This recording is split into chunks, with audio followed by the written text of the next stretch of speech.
Fərizə, eşitdinmi? Tanklar şəhərə girir. Millət ayaqdadır. Mən belə evdə otura bilmərəm. Bu gün vətənin namus günüdür. İlham, getmə demirəm, amma qorxuram. Küçələr qan döndür deyirlər, bizi bir-birimizdən ayırarlar. Qorxma Fərizə, azadlıq, qurban istəyir. Əgər biz bu gün çıxmasaq, gələcək nəsillər bizdən nifrət edər.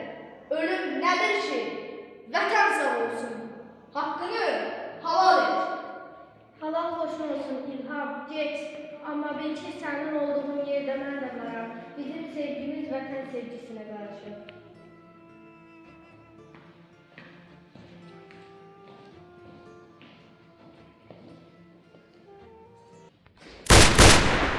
Salvatlar, ne edirsiniz? Siz şu onlardan birisiniz. Ah onlar silahsızdır. Sakris, yap.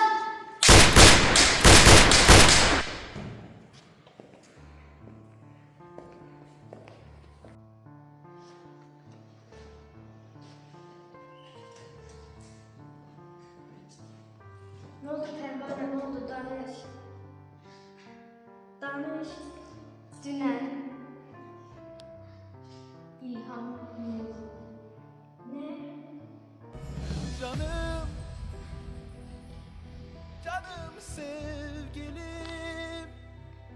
bağışla beni, seni tek koydum. Vatan, vatan sağ olsun. İlahi eskerlerimizi koru.